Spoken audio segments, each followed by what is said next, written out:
भगवद गीता सार अध्याय पहला। राधे राधे, हरे कृष्णा दोस्तों।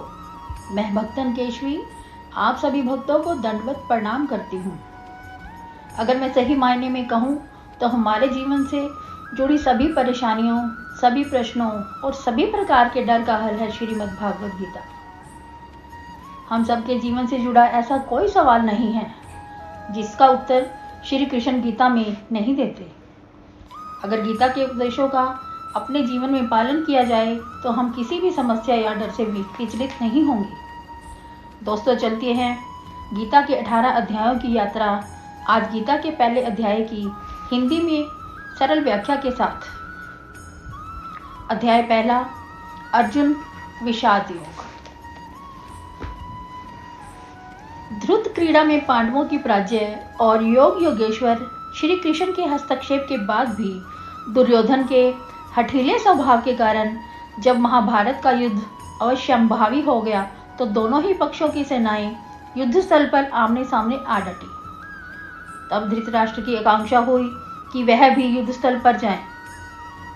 अपनी इसी भावना को उन्होंने महर्षि वेद व्यास जी के समक्ष रखा, लेकिन वेद व्यास जी ने धृतराष्ट्र को समझाते हुए कहा कि हे वत्स, तुम नेत्रहीन होने के कारण युद्ध स्थल का दृश्य कैसे देख पाओगे? वहां जाने से तुम्हें कोई लाभ नहीं होगा। तब धृतराष्ट्र ने कहा, हे मुनिवर, आप ऐसा क्यों बोलते हैं? यदि मैं युद्ध देख नहीं सकता तो क्या हुआ, सुन तो सकता हूं। वेद व्यास जी बोले, हे वत्स, मात्र युद्ध वर्णन सुनने के लिए ही तुम इतना परिश्रम करना चाहते हो, यह उचित नहीं है। युद्ध का वर्णन तो तुम्हें तुम्हारा सारथी संजय भी सुना सकता है, जो तुम्हारा परम शिष्य भी है। इतना सुनकर संजय हतप्रभ रह गया और वेद व्यास जी से करबद्ध निवेदन किया, हे मुनिश्रेष्ठ, ये भला कैसे संभव है? महाभारत का युद्ध तो कुरुक्षेत्र में होना है और मैं हस्तिनापुर में महाराज के समीप हूँ। तात, आपके इस आदेश का पालन मैं कैसे कर पाऊंगा? आप ही इसका कोई निदान करें। संजय को आश्वस्त करते हुए वेद व्यास जी बोले, हे वत्स, तुम चिंतित मत हो। मैं तुम्हें दिव्य चक्षु प्रदान करता हूं। उनके माध्यम से तुम महाभारत का युद्ध यथावत देखकर महाराज को सुना पाओगे। फिर देखते ही देखते वेद व्यास जी संजय को दिव्य चक्षु प्रदान कर वहां से प्रस्थान कर गए। धृतराष्ट्र बोले, हे संजय, धर्म युद्ध भूमि कुरुक्षेत्र में युद्ध की कामना से एकत्र घेरे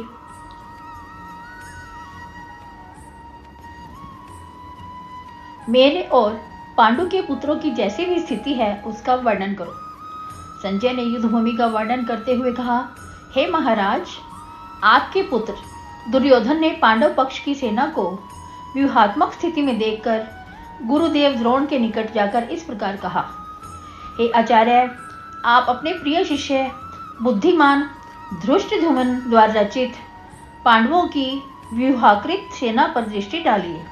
हे आचार्य, इस सेना में धृष्टद्युम्न के अतिरिक्त महाबली भीम, धनुर्धर अर्जुन, सात्यकी, विराट नरेश, महारथी द्रुपद, दृष्टकेतु, चेकितान, महाबलशाली काशी नरेश, पुरुजित, कुंती भोज, शैव्य, युधामन्यु, उत्तमौजा, सौभद्र, अभिमन्यु और द्रौपदी के 5 पुत्र सम्मिलित हैं। हे द्रोणाचार्य, इधर हमारी सेना में आप तो स्वयं ही हैं। आपके अतिरिक्त भीष्म पिता, मेरा परम मित्र कर्ण, युद्ध विजयी कृपाचार्य, अश्वत्थामा, युद्ध प्रवीण विकर्मा, भूरिश्रवा तथा अन्य अनेक अस्त्र शस्त्रों से सज्जित योद्धा हैं जिन्होंने जीवन का मोह त्याग दिया है। हे आचार्य, हमारी सेना भीष्म पितामह द्वारा रक्षित होने से अजेय है। उधर पांडव सेना का रक्षक भीम है, अतः हमारी विजय सुनिश्चित ही है। तदुपरांत दुर्योधन ने अपने योद्धाओं से अपने अपने स्थानों पर मोर्चे बांधकर भीष्म पितामह की रक्षा करने का निर्देश दिया। द्रोणाचार्य को संबोधित दुर्योधन के वचनों को सुनकर कौरव सेनापति भीष्म पितामह ने दुर्योधन का उत्साह बढ़ाने के लिए सिंह गर्जना के समान तीव्र स्वर में शंखनाद किया, जिससे कौरव सेना में हर्ष की लहर दौड़ गई। तदुपरांत देखते ही देखते शंख, मृदंग, ढोल, रणसिंगा आदि वाद्य यंत्र बजने लगे। इन सब का समवेत स्वर भयभीत कर देने वाला था। संजय बोला, हे हस्तिनापुर नरेश, अब मैं पांडव सेना का वर्णन करता हूँ। भीष्म पितामह के शंखनाद के बाद पांडव सेना में श्वेतास्त्रों से युक्त श्रेष्ठ रथ पर आरूढ़ श्री कृष्ण और अर्जुन ने भी क्रमशः अपने अपने 5 जन्य व देववत नामक शंखों से उद्घोष किया। इसी तरह भीम ने, पौंडु, युधिष्ठिर ने अनंत विजय, सहदेव ने मणिपुष्पक व नकुल ने घोष नामक शंख से नाद किया। इन सब के शंखनाद के पश्चात धनुर्धर काशीराज, महारथी शिखंडी, धृष्टद्युम्न, विराट नरेश सात्यकी, तृप्त, द्रौपदी के 5 पुत्रों और सौभद्र अभिमन्यु ने भी अपने अपने शंखों से नाद किया। इनके शंखों का नाद इतना भयानक था कि पृथ्वी से आकाश तक कंपित हो गया और शत्रु सेना के हृदय विदीर्ण हो गए।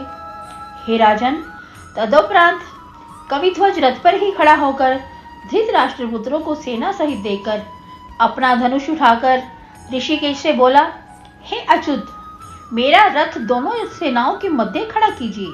तनिक मैं उन रणबांकुरों को भली प्रकार देखना चाहता हूँ जिन जिनके साथ हमें युद्ध करना शोभा देगा। मैं उन लोगों को भी देखना चाहता हूँ जो दुष्ट बुद्धि दुर्योधन का इस युद्ध में मंगल चाहने के उद्देश्य से उसकी सेना में सम्मिलित हुए हैं। संजय बोला, हे महाराज, इस प्रकार अर्जुन के कहने पर ऋषिकेश ने रथ को दोनों सेनाओं के मध्य उस स्थान पर खड़ा कर दिया जहां पर भीष्म व द्रोणाचार्य तथा अन्य सभी राजागण उपस्थित थे। तदुपरांत अर्जुन ने कहा, हे अर्जुन, यहाँ उपस्थित कौरवों को अच्छी तरह देख लो।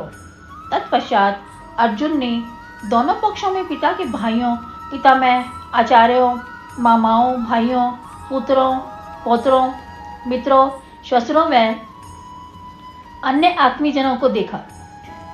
इन सबको देखकर उसका हृदय विषाद से भर गया।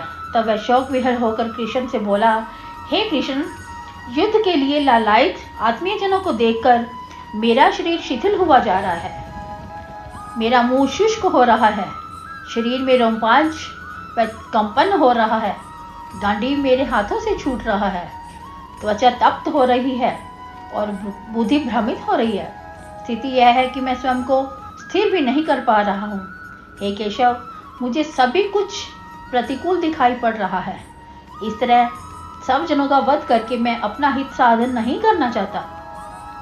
हे कृष्ण, अपने ही आत्मीय जनों का वध करके मैं विजय, राज्य व सुख प्राप्त नहीं करना चाहता। हे गोविंद, जिन लोगों के लिए राज्य, सुख, भोग आदि प्राप्त करने के उद्देश्य से यह युद्ध लड़ा जा रहा है, वही जब इस युद्ध स्थल में मुझे दृष्टिगोचर हो रहे हैं, तो ऐसे राज्य, ऐसे सुख भोग प्राप्त करने का क्या लाभ है। युद्ध स्थल में गुरु, ताऊ, चाचा, दादा, मामा, श्वशुर, पौत्र, पुत्र, साले व अन्य कुटुंबीजन योद्धा बनकर उपस्थित हैं।